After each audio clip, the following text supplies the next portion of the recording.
right,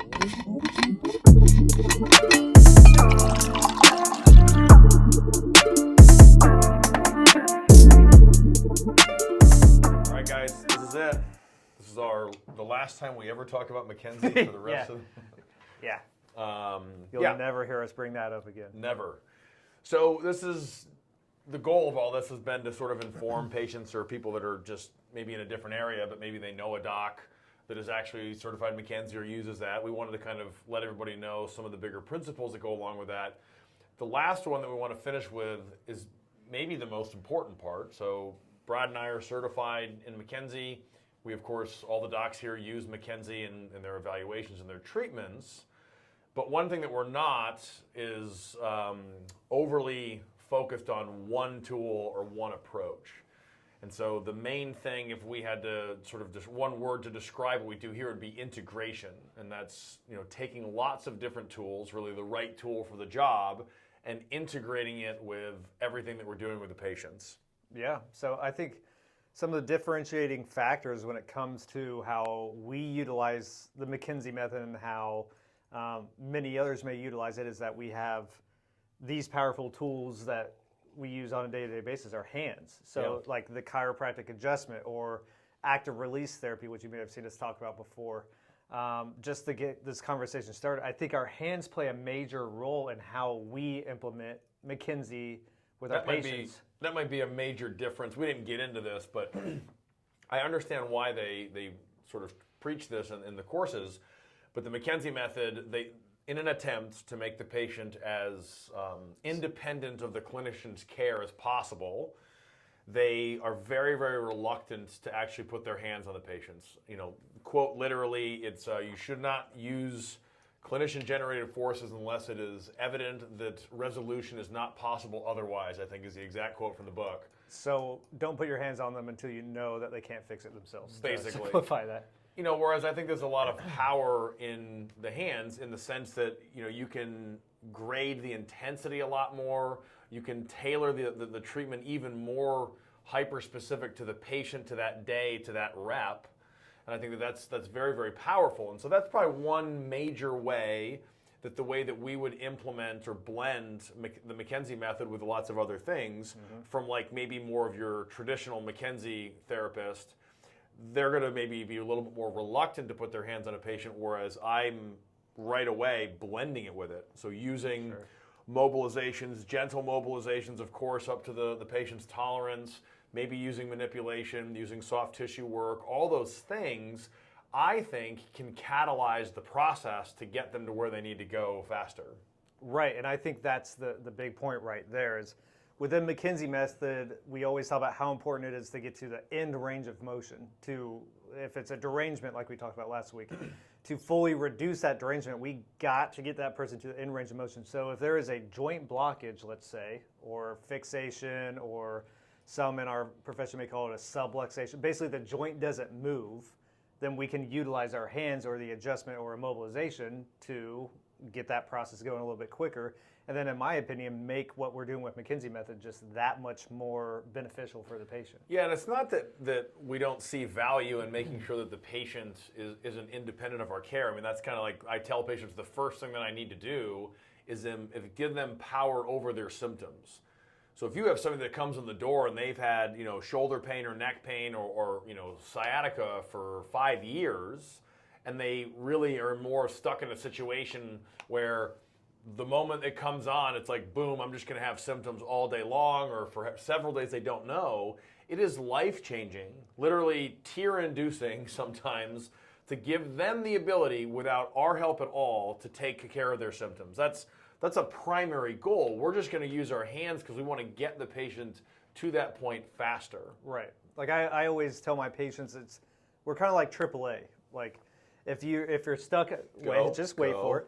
If you're stuck on the side of the road, then if it's something that you can do yourself, then by all means change your own tire and all that. But if you need us, give us a call. And then our only goal is to get you back on the road, give you the tools to do it on your own, and then you're just off down the road. That's how I look at what we do. Yeah, that ties into one of the things that I learned. Great analogy.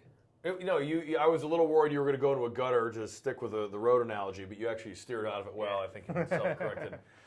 But one of the big things that they preach in McKenzie that I've learned a lot, and Brad and I have talked about this a bunch, is they emphasize the importance of lifestyle modifications. They don't call them those, but things like you have low back pain with sitting. Here's an idea. Try to sit less or sit with back support. And that has become really a central piece in all of my treatment plans. I explain, you might have seen a video I did a couple months ago, but I explain when we're trying to get something resolved, we sort of have three fronts. We have the therapy front, we have the home exercise front, and then we have the lifestyle modification. And the most important one, especially long term, are the lifestyle modifications. So to sort of bring us back, let's talk about a little bit why we need to integrate. So we talked about we integrate hands-on stuff, right? Last week we talked about classification. Well, sometimes the McKenzie method is not the right tool for the job. It happens. We think it's a very powerful tool. I think the vast majority of the time it is a component of anything that we're doing, but it's not always the most important tool. And in those cases, we can't just say, well, we're just McKenzie docs and throw our hands up and say, I don't know what else to do. We've got to find a way to make this patient better. And that's where the integration piece comes in, incredibly powerfully. That was a terrible sentence.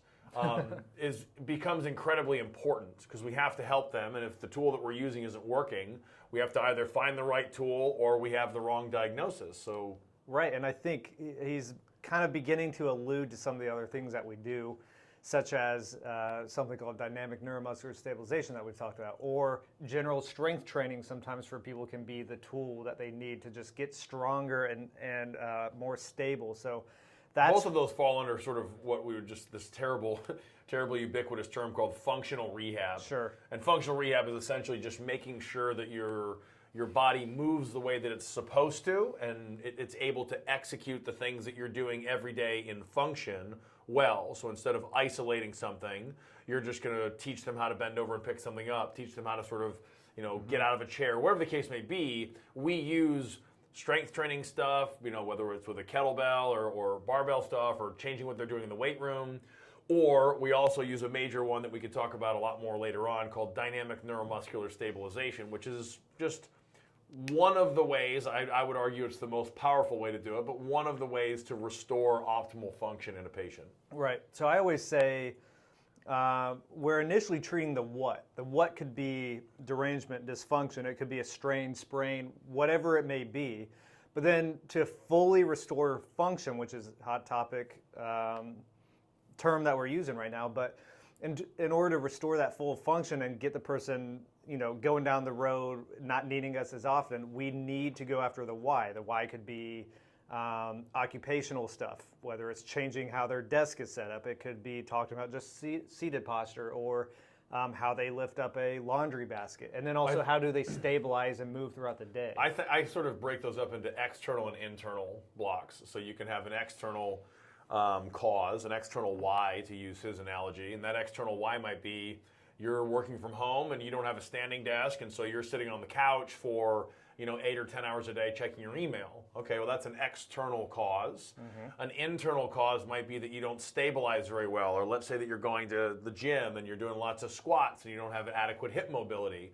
That's going to be an internal cause of some of the dysfunction, not the McKenzie dysfunction, but just the problems that walk in the door. And so initially, like you said, we have to treat the what, but then we have to address the why. And that's another thing that we've got lots of friends across the country that are providing really, really good care. And the people that are doing the job well are actually addressing not only the what, but also the why. And that's really the last thing that we're doing, when we go through the treatment plan, is finishing with the why, finishing with the thing that got them to where they are today, as opposed to just saying like, okay, cool, your back moves better, now you're out of pain, see you later. It's just going to be a matter of like, well, literally, I'll see you in a month because it's going to start bothering you. If we can go after it and actually fix the problem and use the right tool, we can get them better faster, and theoretically, we could keep them at least at a lower risk for a longer period of time. Absolutely. So we hope you guys took something from this last month of us talking about McKenzie method, which you'll never hear us talk about again. Ever. The fact Ever again. I'm certified. I'm still certified. You're still certified. Still certified, yeah. So they haven't kicked me out yet.